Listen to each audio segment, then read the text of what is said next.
Drogba indirdi ceza Snyder! Snyder gol! Allah'ım gol!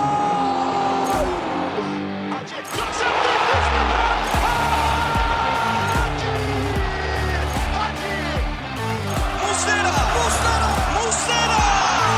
Fernando Muslera! Golün adı Muslera! Salih, Drogba! This is incredible!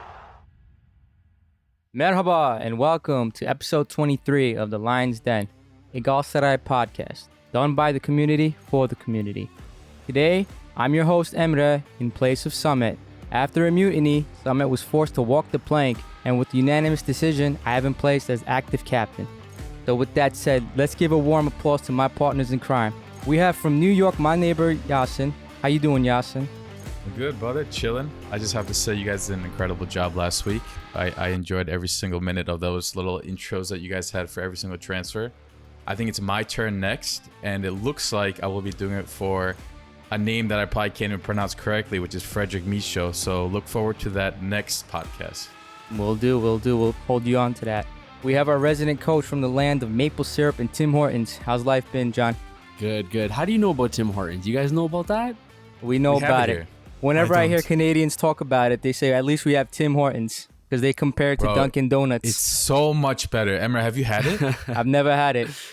They opened one like 5 minutes from my house, bro. Really? Munchkins, That's surprising. Or what do you... They're not called munchkins. What are they called? Like little... The Timbits? Timbits, right? Yeah, dude. They're phenomenal. Oh, dude, the birthday cake one. Oh, my God. Yeah, welcome to Canada, baby. You're fucking right. Okay, and for us non-Americans, what the fuck's a Tim Horton? What did you say? Okay, basically Tim Hortons, it's essentially just like a coffee shop, basically. Like they have coffee, donuts, cookies, they make sandwiches, stuff like that, right? It's like I would imagine it's like Dunkin' Donuts. Is it similar to that? I would imagine. I've only been to Dunkin' Donuts once in my life. I think that's I would say so. Yeah, you guys sell donuts and coffee, right? Yeah, that's about it. Exactly. And Timbits are like these. So imagine, the hole that's in the middle of a donut, right? Imagine like when they punch out that hole, that little bit that falls out. Imagine frying that up and turning it into like a ball, like a mini donut ball. Basically, that's a Timbit. So local. Yeah. Okay. Canadians live by this, man. If you don't know what Tim Hortons is, search it up. Canadians live by this. Tim Hortons coffee is pumping through our veins, man. All right. I'll be sure to look and it up. With that said, we have across the Atlantic our chief historian, Salih. How's everything? Do you have an interesting fact for us today? Yes. Well, it's fine with me. I've had a great weekend. I've been able to follow, well, more than just Galatasaray, some other games as well. And fact-wise, this week it's gonna be, look, I found it to be interesting, but I'm not a person who's really into celebrities. But this one's about Paris Hilton. Maybe you Americans already know it, maybe you don't. But apparently Paris Hilton, when she was still a teenager, her mom taught her how to be great in bed. So she would hire basically a random dude to go, well, practice with her the deed in a van. And she did that so she would be all-knowing about how to have sex, etc. and to make as many babies as possible. And apparently, the mother got it taught from her grandmother again. So it's like a weird tradition going on in the Hilton family. Bro, surely that can't be true. That can't be true. No, it is true because it's written down I'm pretty sure I heard that. Yeah, it's written down in a book, The House of Hilton. Wow. They instruct basically their daughters how to have great sex. Mother of the That's year. like bro. one of their moral values or whatever. So Okay then. America. Land of the Is that a free. requirement America. for being in their family or something? yeah, it specifically said that they need to learn that in order to attract rich males and to have a lot of babies. I was like, okay, that's oddly specific, but there you go. Makes sense. All the power to them. Interesting. Was that a soundboard or was that Emre itself? See, Samet needs to stop with that because then you guys can't even tell when I'm Samet, talking. He's not even here, and we're still getting brain fucked. What's real and what's the soundboard, man? Yeah. With that said, to all our listeners, good morning, good afternoon, and good evening. Thank you for being with us. Samet and Mazhar couldn't be with us today, unfortunately, and Samet wasn't really walked off the plank yet.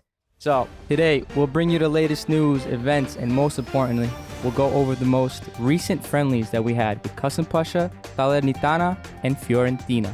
So, as far as news goes, today, we get a cop for Fredrik Midtsjö, and it's done for 3.5 million fee, 500,000 bonuses on a 3-year deal.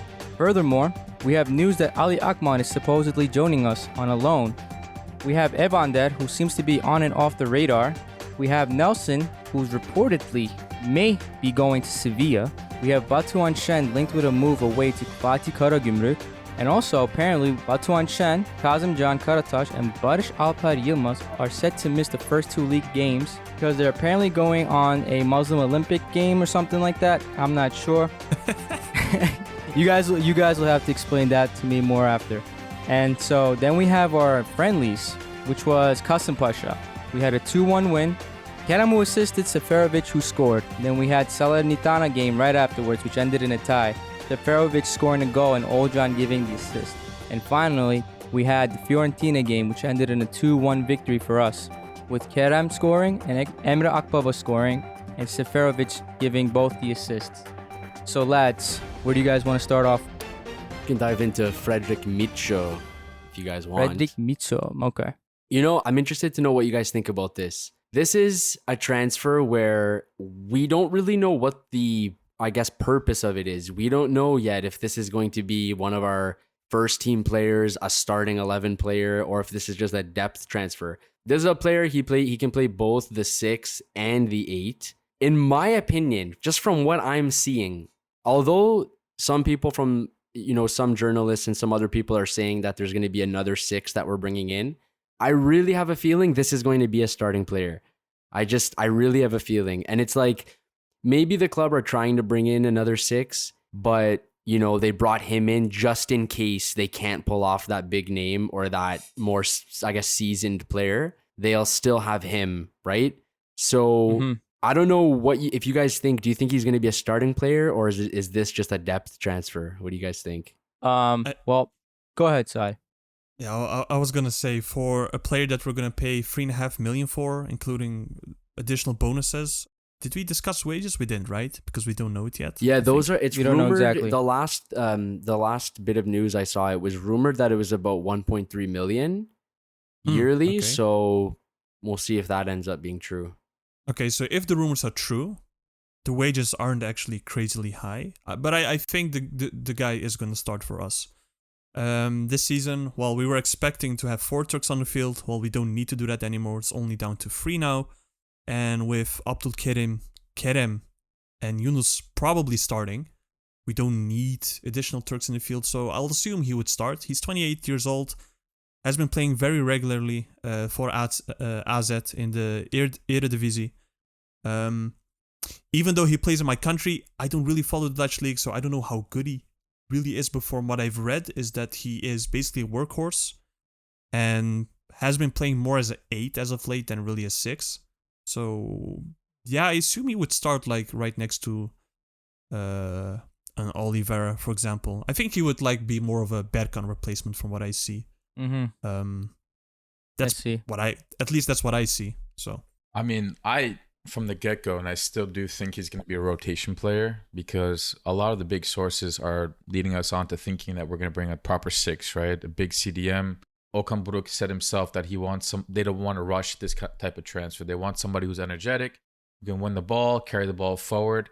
And while that could also be Fredrik, I don't think that's who it is. I still think we're looking for that big 6. And as you said, we're looking for a number 10 too. So we already have Sergio. Evander seems likely for the number 10. And a lot of the top resources are saying that we're still looking for that big 6. So what does that mean for Fredrik? That means he's probably going to be a rotation player. But I think we do need somebody like him as well. There's nothing wrong with spending 3.5 million on a rotation player. As you just said, his wages are under 1.5 million. That's okay. Because if you look at our bench and our rotation right now, it's, in that midfield, it's Berkan, it's Taylan, who are not really players that you can count on too much. I mean, we still have yet to see them in certain roles because, Taylan was playing the 6 last season. That's not really his role. So I am kind of curious if he's going to play the 8 well, but can you trust it going into the season that you really want to win? Not really. Chikaldao is a number 8, but we haven't even seen him in these friendlies. We've seen youngsters play. We've seen players like Olcan play. Fucking hell. Barış Alper play. Hamza play. But we haven't seen Chikaldao. In the beginning we did, but today we didn't. I don't think we saw him earlier this week either. I mean, correct me if I'm wrong, but it seems like he might be a goner. So maybe the fees that we're going to save from him, the wages, we can use it towards a rotation player like Fredrik. And even if you do bring in 3 very good players of, you know, a number 6, Sergio and Evander, they're not going to be guaranteed to play every single game this season. We talked about the refs 100 times. They're not perfect. They're pretty bad. So you're going to see these players get yellow cards, red cards. You're going to see them get injured, unfortunately. Hopefully nothing major. But when that happens, you need somebody on the bench that you can count on to just fill in that role and not stress, right? Because we've had this issue so many times in the past. But, you know, John, you got me thinking too, bro. Like, are we bringing in Fredrik and thinking, okay, you know what? If he plays good this upcoming weekend and the fans are happy about it, maybe we can save some money and not bring in number 6. Yeah. So you got me thinking now, bro. I'm not sure. I know. Like, I think it's possible that could be in, you know, the club's head. Because he's like, he's a player that's kind of falling on that border. Like, he's right on the line of being a first 11 player or a, you know, like a depth player, right? It's kind of hard to pinpoint. But I also want to say as well that I was wondering why him, like why Fredrik Midtsjö, like it's very random. Why? And then there were some reports saying that Okan Buruk was really pushing for it as well. And I was wondering like why specifically. And then some videos started coming out of how he plays, and like there were some videos showing how he's able to go forward, especially from his position from the 6. He's able to break lines passing, and he can dribble forward as well, which I was surprised to see. Mm-hmm. It was interesting because so you know, there's one side of social media showing all of that, and then there's another side of social media putting videos together of him kicking the ball away for no reason.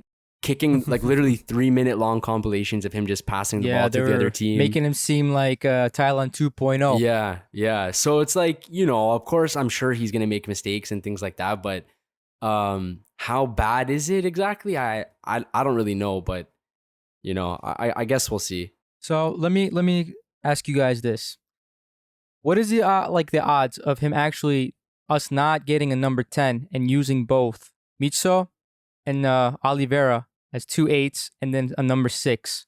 What do you guys think of that? That may be possible. I think that there's like a 0% chance of that happening, bro. Well, okay, if we don't sign a 10, came in hard. If something happens and we don't sign a 10, then that's what that situation. Let's say that happens. Then we're just gonna use Emre Akbaba because he's been playing well.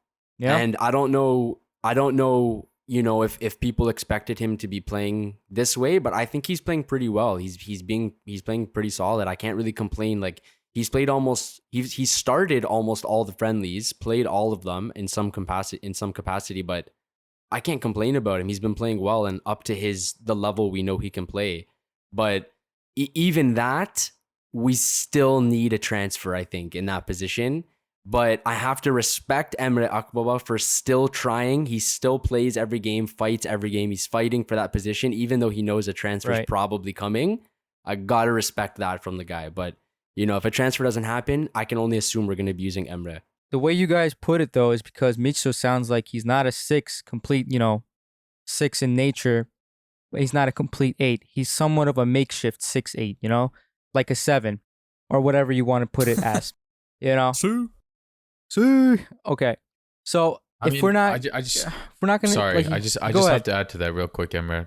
I'm really happy you said that because I've been seeing rumors that we might even play a 4-4-2 this season. Mm-hmm. And if that's the case, then it's 2 midfielders, right? We don't need a number 10.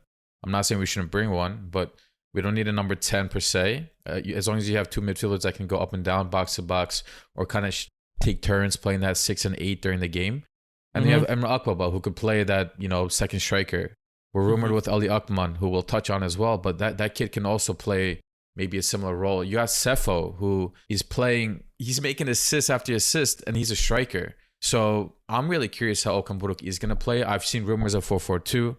I heard one rumor of where he likes to play, or all of his midfielders are like number 8s, where he's played 3 number 8s at the same time in the field. So we'll see. I just wanted to put that out there as well because I thought that was a good question. That was actually going to be my question too. I know that we want a 10, right? But if you look at how Okan Buruk coached Başakşehir, for example, he played, just like Yasin said before, more of a 4-4-2 or a what we used to do with Terim a few years back, a 4-1-4-1, sort of. Maybe that's what we're trying to simulate. Is that the correct word? Maybe that's what we're trying to do. And indeed, Midtsjö is more of that partner in the midfield, probably. And we're going to play more 4-4-2. Just like you said before, Ali Akman is rumored to us. It's just speculation. I don't know. Maybe we'll change tactics again, but... And you know, maybe just the last thing before we move on from Midtsjö. I one thing I'm wondering as well is he suited to play for a club as big as Galatasaray? I'm wondering about that as well. He's never played for a club our size. He's 28 years old now. He's never played for a club this big. I don't think he's ever played for a club where the pressure is like this. And I'm very curious to see how he will perform, especially coming off a season where the midfield was so criticized. Like every single game, they were so criticized. I'm wondering about that as well. Because, like, I mean, let's face it, there's 3-minute video compilations coming out of him losing the ball and kicking it away.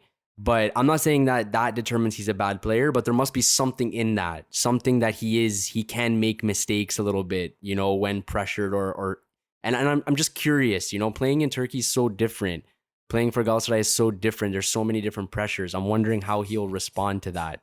You know, I have that in my mind. The weight of that well. jersey is different, weighted Totally differently. Different. Yeah, it's different, man. For what it's worth, I mean, I just want to add, he's a Norwegian guy, right? Our last two Norwegians, I think, have done okay in terms of handling and understanding what it means to play for a big club. And it's interesting because Fredrik is coming as known to be like a Tam Görev Adamı. Like he's going to come, he's going to do his job, and that's it. And that's exactly what Linnes was before, you know, one of the more recent Norwegians we've had. And now we had Omar. Up until his injury, he was similar. You know, he wasn't amazing, but he did his job. You can count on him to play that right back position. So we have another Norwegian coming now who seems like he's going to be a rotation player. So it might be okay. If he was going to be like that starting role, which we're still not sure about, then that's a really valid point, John. You know, is he going to be able to step up? That's a good point that you bring up, Yasin. And I wanted to add to that, just like, I hope he's like Linez, where Linez was benched for like 6 months and he didn't make a peep. You know, maybe Midtsjö can be like that. Okan is very prone to making decisions on the fly. He can change formations, different tactics, and he might not use Midtsjö for a certain game, and he won't be like bitter about it like some players would be, you know? But anywho, let's move on to another transfer topic. Evander, after the Fiorentina game, Okan Buruk, he implied that they're talking with Evander. He confirmed that he's a target, but he's also not the only target. So, with that said, what do you guys think? I think, well, just like you said, almost every time Okan Buruk has been asked about these transfers, like not even just Evander, he always gives the answer to say, yes, we're talking with the player, but we're also talking with 3 to 4 other players as well, which is the smart reply. As much as it's frustrating, because obviously as fans, we just want the player, like sign the player, you know, it's kind of frustrating sometimes to hear them, you know, be kind of nonchalant about it, but that's how he's been answering these questions. And in terms of Evander himself, from what it looks like he should be the next transfer if everything goes well. And just from what the news and the rumors are saying, it's apparently, since these rumors began, his club, it seems like they've wanted at least 8 million. And we started by offering 5.5, 6. We're going up. Apparently now we've gone up to between 7 to 7.5. So we're really close. And the news also suggests as well that we've already agreed with the player himself. It's just the club. So I think we're close in that regard. But I don't know, man. For me, I really want him. He's a player that really excites me. So I want him hopefully too. we get him. Yeah, it just seems like a type of player we've been missing for so long. So I really hope that we're able to pull it off. I think he'll be really successful with us. So we've been desperate for someone who could make things happen. Passes, key passes that cut lanes, put our strikers into scoring positions, or score from outside the box. I don't remember the last time that we had a number 10 that could score outside the box. I think like just Schneider. a midfielder with like pure scoring abilities. Exactly. You know, like that guy that can do both. He's assisting and scoring free kicks from open play, outside the box, in the box. Like we just haven't. It's been so long since we had a player like that. So I don't know. It seems like we're really close. Hopefully we pull it off. I don't see why we wouldn't be able to. And just in case you guys don't know as well, the only I guess, downside to it is he will be injured for the first few weeks of August. So if he is transferred, he probably won't play the first 2 or 3 games. So there's that to keep in mind as well, because Okan has been saying for weeks now he needs players that are ready to go. So I don't know if that's going to play a factor in any of this, but just something to keep in mind. As long as Evander is back for the Trabzon game, should be all fine. Because Antalya is difficult too, but after that we play Giresun, which should be, Yasin, not that difficult. And Ümraniyespor, which I have no idea on how they'll do. Yeah, if we do get them, let's hope we got he recovers Akbaba too. Yeah. We got Akbaba who's carrying it right now. So Worst case scenario. yeah. Well, you say, okay, he's injured. Let's say he is injured. But wouldn't that make it easier for us to transfer him? Because we can say, hey, your player is injured. We don't know if he's going to get better, if he's going to come back worse, if he's going to even get back to his old form. I think that might be a bargaining chip on our half. What do you guys think? I think that's totally possible. Like, I think that but I just don't know, if we were to do that, his club can probably turn around and say, well, look, here's the medical report, here's his scans or whatever. He'll be injured for 2 weeks or whatever it is. But I don't know. Maybe we should give Evander some extra money and have him tell the club he's more hurt than he actually is. Maybe we should pull a fast one on him. I don't know. Also, how much lower can they actually go, even if that would be a thing? His contract runs until 2025, which is still, quite some time. I think the 8 that they ask. Look, I'm not gonna lie, it's not like I've been watching this guy like who watched the Danish league. Maybe Danish people do, but I don't. Mm-hmm. From what I've seen, and from the YouTube clips, for example, John and Yasin showed, he looks promising. He looks good. He looks like someone who can score, assist. He has that flair to him. So I would like him. I would like him to join, even if he's injured. As long as he's back in time for Trabzon, I think it's all fine for me. YouTube clips can be deceiving. It can, I know. And we've been deceived The thing is with plenty that of is, times, but even though he's injured, I still pretty much have no problem with it, because it's not like we're totally out to dry. Like, we have Emre Akbaba. There's no doubt he'll be on the pitch fighting 90 minutes. Like, I don't have a single doubt in my mind when it comes to that aspect of playing in regards to Emre Akbaba. So I think it's worth the risk, whatever risk there is involved with that. I think it's worth it, because we do have someone that can play the first few games while he recovers, right? Also, Exactly. Another way to accept the risk is, if you look at his age, he's also a young guy. Like, he shouldn't start deteriorating already. He's only 24. There's still growth potential even after his injury. Let's hope it's not a very heavy one. But so yeah, I also would still risk it. Nonetheless, it's fine. Yeah, and it's not a major injury either. It's a muscle tear. I think it was his hamstring when he was trying to make a run on defense. He had 0 injuries last year. In the season before that, he missed 4 games because of coronavirus, along with hundreds of other players, right? And he had another thigh muscle strain. He missed 1 game.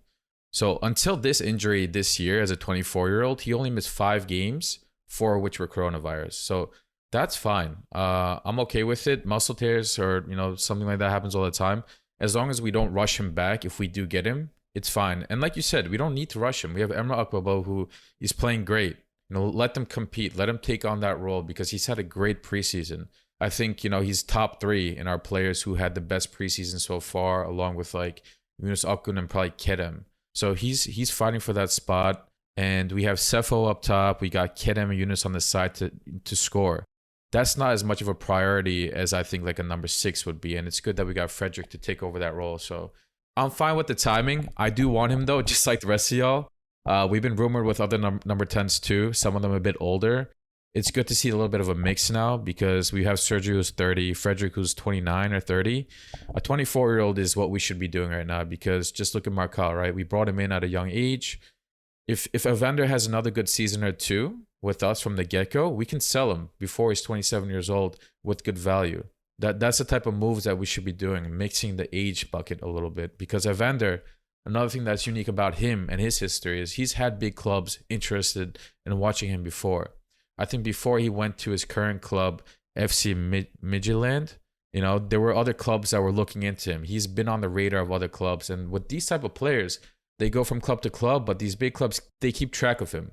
If he does well with us for a year, they're going to be like, okay, this is a player that we've tracked before. and he continued to do well. So that means there is something that's good about him, and that they might be interested in him in a few years. So I'm very excited. I hope it happens. All the rumors are pointing to it, and let's just hope that we get to discuss him next week as a cup. Hopefully, Cup United. So, before we move on to our friendlies, with the news about Batuhan Şen, Kazımcan Karataş, and Barış Alper Yılmaz going to play in the Islamic Solidarity Games in Konya, I have never heard of this. This is the first time I'm hearing of this. Did you guys ever hear of this? What is this? No, I have not. A quick Wikipedia search tells me it happens every 4 years. Apparently. So I guess it's like a little Middle Eastern version of the World Cup or Euro. And it's being hosted in Konya for the first time. It's opened by Tayyip Erdogan. And it's funny because the squad was released as like a U23, but there's players that I think are as old as like 29, 30 years old. Fortunately for us, it doesn't really affect any of our starting 11 players. I mean, Barış Alper could be, is probably one of our first subs as a winger. But the other two guys, I guess Kazımcan too, right? As our left back. Yeah. That leaves us with Emre Baydam if anything happens to Van Aanholt, hopefully not. But yeah, man, this is funny. I'm not a fan of it because we have Yabancı Kuralı, and the only like big team that's being affected by this is us. Otherwise, it's like a bunch of Anadolu teams players, and sure they're competing for the league too, but not at the level that we are. Right. I wish Reyes picked another time to do this Solidarity Games, or at least remove the foreign limit before he, starts such a thing. So, all right, with that said, Saad, do you have anything to say about the Solidarity Games? Same as the rest. Quick wiki search. It's the 5th edition already. I had no clue. Only thing I wonder, just like how Yasin said before, why are they taken, or these games taken now? That's just what I wonder. Like, couldn't they have rescheduled this earlier, knowing that we have a World Cup in the winter, and do it just before the league actually starts? Then again, just like Yasin said before too, it doesn't really affect us as much as it's Barış Alper Yılmaz, which, is a player we do use, but is not first 11 player. Nor is Kazımcan, and Batuhan Şen is like throat keeper anyway, so I don't know. Imagine if it was Unique Kerem event. and Yunus. I think one of you also looked up the group, right? Who are we gonna play?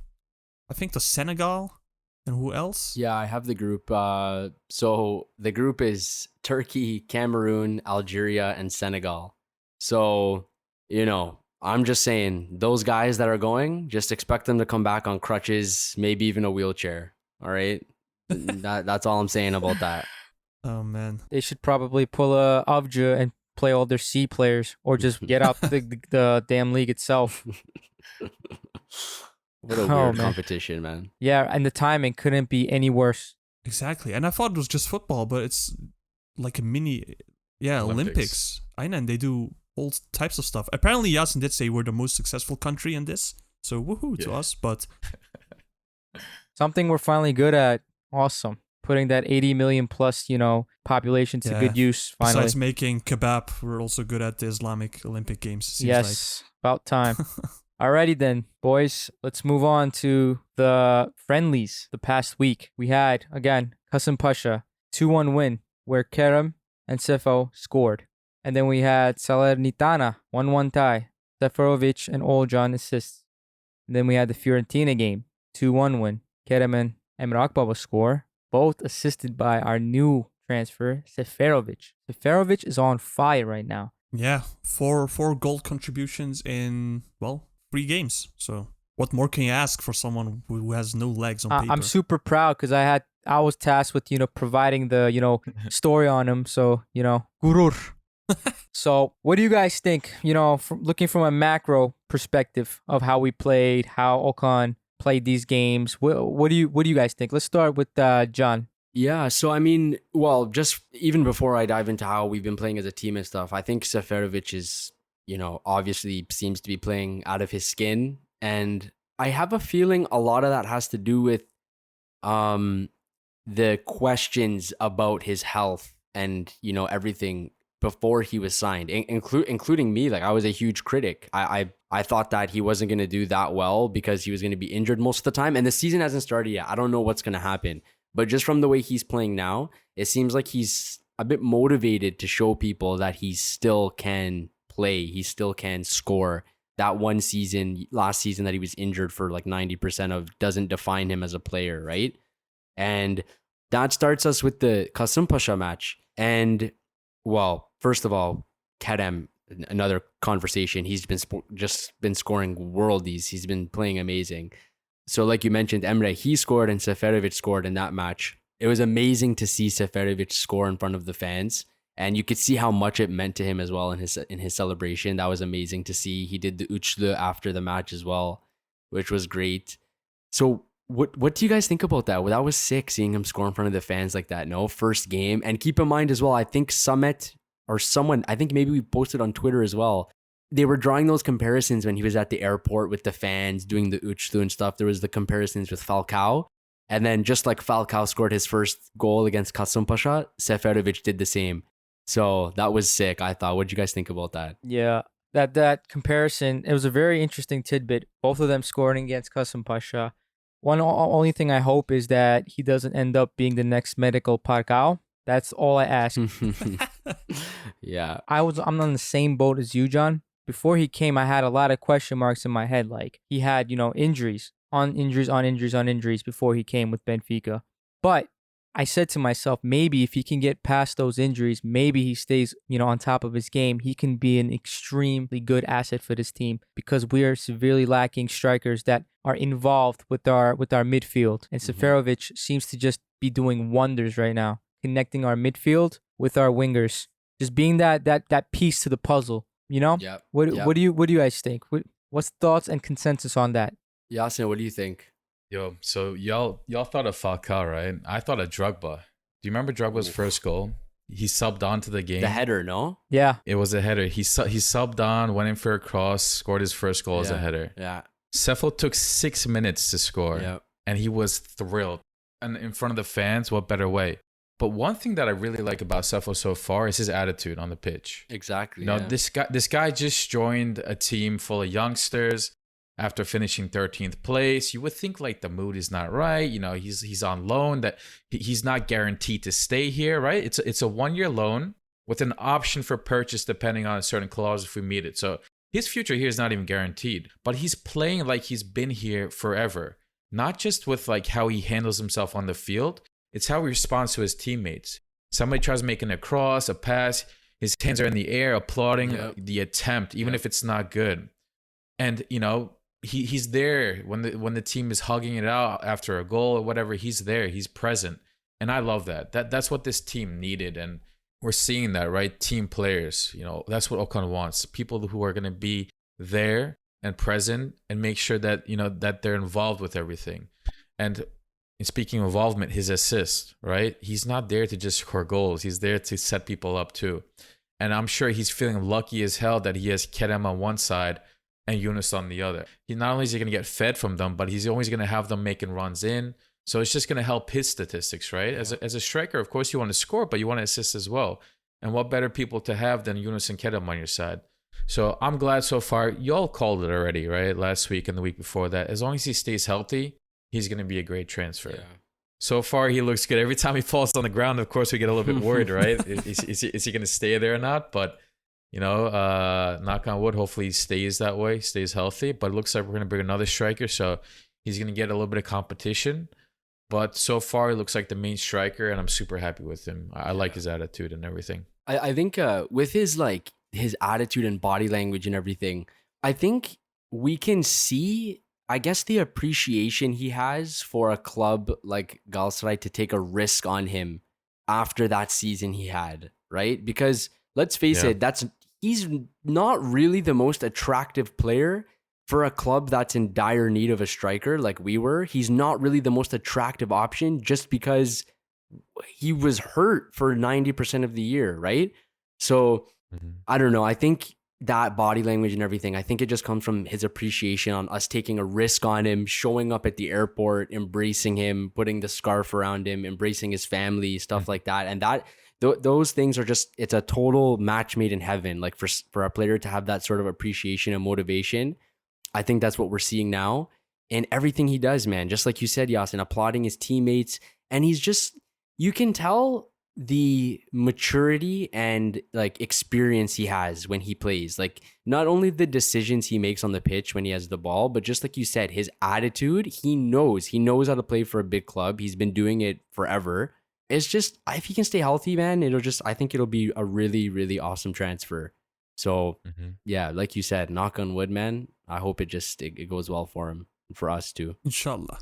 Anything but Gomez. Anything but Gomez. Anything but Gomez. Yeah. Or, makeshift striker of old John. God forbid. Knock on wood. One thing I wanted to note is that while Seferovic does offer some, complexity and movement and does help our wingers a lot, I can't say the wingers help him a lot, because with Kerem and Yunus, I just don't, their crossing and their ball placement sometimes isn't the best. And I don't see Seferovic being able to score too often from crosses and whatnot with headers and stuff. Only maybe with corners and whatnot, free kicks if Sergio is placing the ball. Because I kind of see that imbalance between Kerem and Yunus when it comes to, crossing the ball. And that was one of our biggest problems with Mustafa Mohamed. He couldn't score any goal, partially not only because of his lack of awareness or positioning, but we can't get the ball to him when he's in the box ready for that air ball, right? That cross. Mm-hmm. What do you guys think about that? I think, yeah, go ahead, Yasin, go ahead.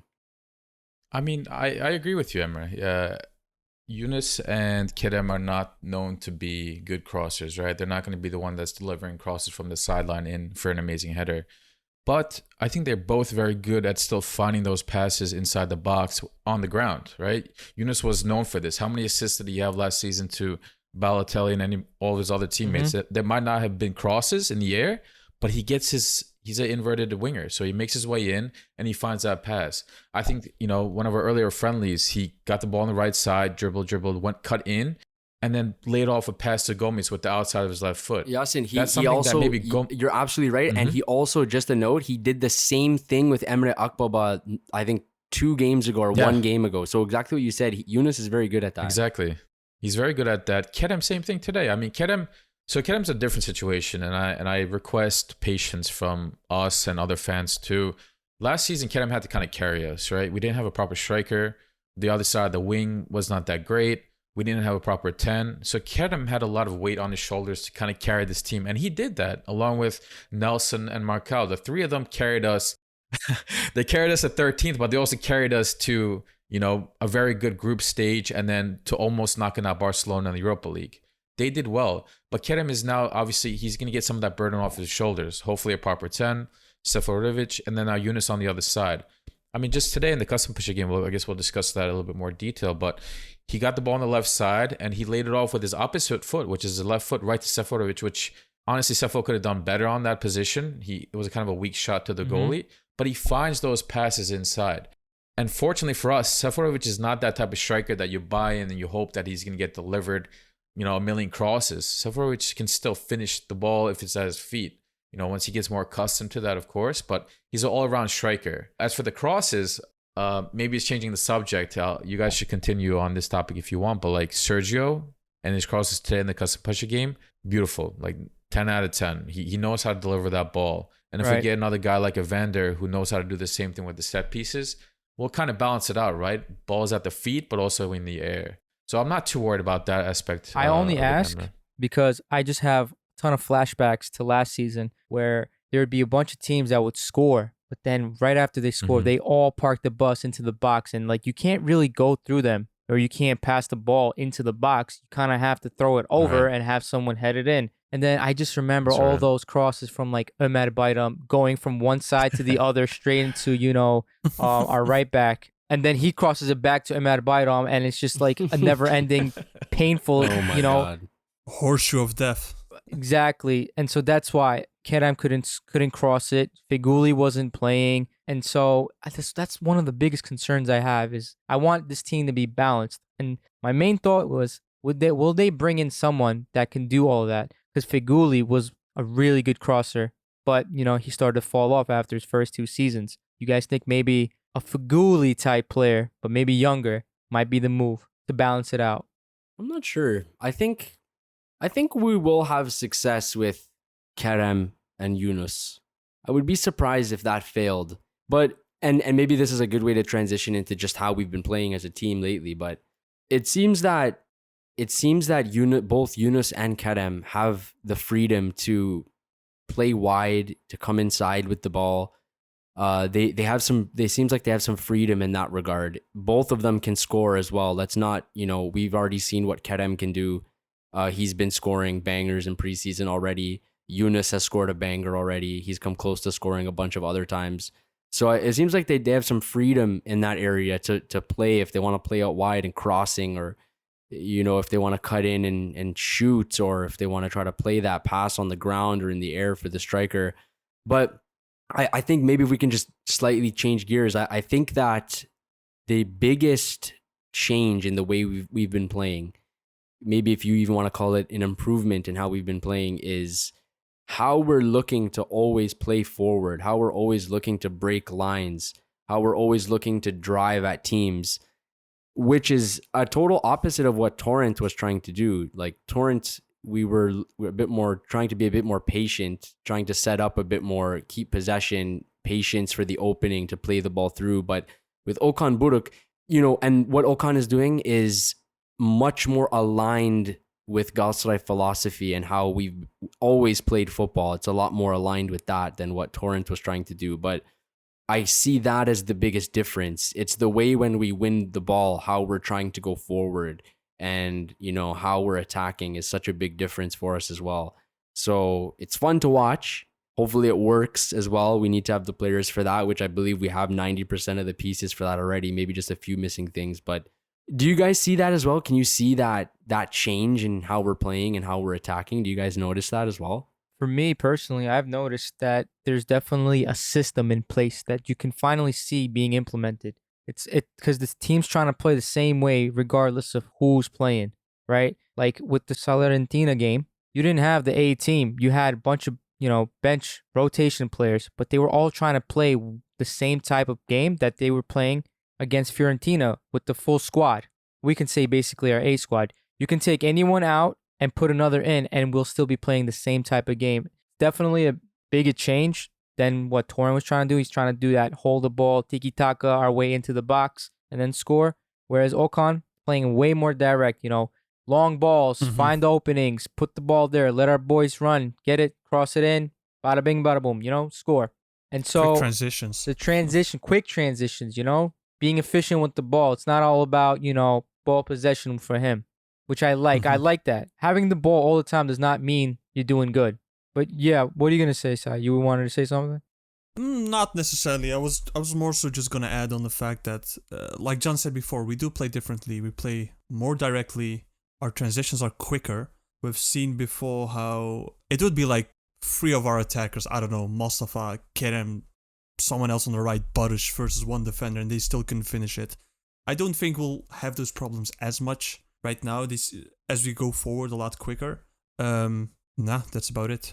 I can add on to that real quick in terms of like our style. I'm just curious how a Super League team and coach is going to try and set up and prepare to play against us in our attack. You have Kerem on one side who's constantly making runs. You have Yunus who can probably beat 95% of defenders in a 1v1 on the side. You have Sefo who's a wall who can also pass but also finish. And now you have Emre Akbaba who is, the way I see Emre Akbaba, he's like a second striker. He's always moving. He's always trying to make that pass, always trying to make that run behind the striker, behind the winger, etc. He's always moving. Who do you defend? Unless you have 4 very good defenders, you're going to have a hard time playing against Galatasaray this year. And now to add on to that, you have Sergio Oliveira in the midfield who I absolutely love today versus Kasımpaşa. His first game, he kind of struggled. His passes were off. He was trying to feel out the rest of his teammates and their moves. But today, oh my God, one-touch passes. Especially with Emre Akbaba, I've noticed they have a very good connection. I can't say the same for Berkan in the midfield, but Sergio and Emre Akbaba and Sergio and the other wingers, they're vibing, and it's still too early. They might get even better, but he's able to kind of release and get the ball moving forward way sooner, way quicker, And to add on to this, Okan's a little bit lucky, I think. Going back to my first comment, we have the tools in place to play very much faster this year than we did last year. We had Feghouli and Bubble on the wing last year. They don't move that much. Feghouli makes a run, he's done for the next 20 minutes. He's going to be chilling next to the center defensive midfielder, asking for the ball and trying to play it long. Same thing with Bubble, he gets the ball and he literally just stands there and waits for the defender to come on to him, and they just do a face-off, and then he makes a move or plays it backwards. You're not going to get that with Yunus. You're not going to get that with Kerem. So I'm super excited, and just to see how we play with those guys going forward. And, you're absolutely right. We're playing way more direct, and we're going to be a very tough team to defend, in my opinion, this season. You got players who can dribble. You got players who can go inside, outside, and shoot from afar. Kerem knows how to shoot. He's been showing us the last 2 games with his goals. Yunus knows how to shoot. He did the same thing from the right side. He found the side netting, far post. Beautiful goal. But yeah, it's very exciting future for us. Much more season, in my direct. opinion. I guess when you guys were having question marks in your head as why we want Midtsjö, I did notice that he has a lot more direct passing skills and ability compared to someone, say, like Berkan or Thailand. And so maybe those quick direct passes is part of the reason why he may wanted Midtsjö in the first place. So yeah, now that makes more sense thinking about it. But one question mark that I have in my mind is our defense. Our defense is definitely looking like it's falling apart without Marcao. I don't know if I'm too convinced with Abdülkerim yet, as I can't judge him just yet. It is only pre-friendlies, but you can clearly see that there's a missing link there almost between him and Nelson. Like with Nelson and Marcao, they were just like perfect for each other. And that's part of the reason why Sevilla wants Nelson, to have that package deal. For 8 mil. Yeah, for 8 mil. Well, they're proven. Marcao and Nelson are proven. They've played at a very high level together, and for the whole world to see. And they're young and proven. So I can't blame them for wanting that. But you are absolutely correct. There is a, gaping hole where Marcao used to be. I guess you could say Abdülkerim. I don't know. Like I mentioned a couple times now on this podcast, I really just think he's another Alpaslan. I really don't rate him that much. I don't care really what he did for Konya. Playing for Konya, putting in performances at Konya, it's not the same as putting in performances for Galatasaray. And he has looked a little bit shaky, a little bit irresponsible with the ball at times, looking like he, a little nervous, giving the ball away, making little stupid mistakes. So I don't know what's going to happen with that. If I had the choice to bring in another defender, I would do it. Maybe somebody with a little bit more experience in Europe maybe would be really nice, but not the biggest fan of Abdülkerim. We'll have to see what happens with that, I guess. Right. I feel like having an older defender is probably okay these days, right? Like you can see plenty of good defenders out there. Sergio Ramos, still playing, still doing well, still at a high level. Yeah. Yeah, for sure. Center backs, I think a center back is one of those positions where age is probably a good thing if you're older. At least if you have good experience, right? Because it's a more responsible role. You don't need quick legs as much like a fullback does or a winger.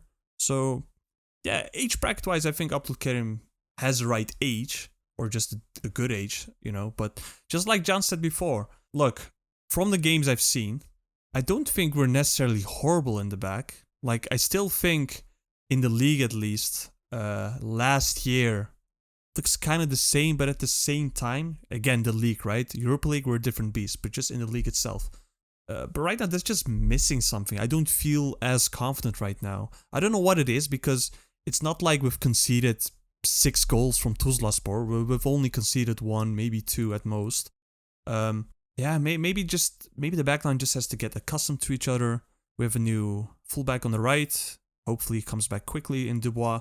We have a new center back, which is really important because he's at the core and we like to play from the back. So we'll probably have to give it time. We'll probably just have to give it time to let it settle in. That's how I see it. I don't think Abdülkerim is necessarily a new Alpaslan just yet. With Alpaslan, I had it way quicker that I really was like, okay, this guy's he's a fraud. I mean, he came for free, but still, I don't want to see him again. Abdülkerim, I'm going to give him some time. And no, not because it was my homework, but just in general, there's a reason why he was a good player at Konya. Surely he'll show it at us too. Just for now, let's relax and see in a few weeks, I would say. All I can still add is I'm excited. The first friendlies we played, I was a bit like, it's obviously the first friendly of Okan Buruk and we didn't really have a lot of transfers going, but the Sturm Graz game was the other one, a Hungarian team. Like some people in the group would say Köytacheme. Well, we lost to them. But slowly but gradually, I'm starting to get more confidence in the team. Yep. And the Fiorentina game, to be honest, I wasn't expecting us to win. I was expecting like a draw at best. But hey, we pulled through. And when you watch the game, you'll see too, we didn't get dominated or anything. We held our ground. So let's continue this, I would say. Right. One thing about Galatasaray is when it comes to friendlies, we always do bad. I always expect them to lose. But where it counts is where Galatasaray shines the best. And that's winning championships and cups. So with that said, Thank you everyone for listening. This has been episode 23. Thank you and have a good one. Cheers. Peace. Bye.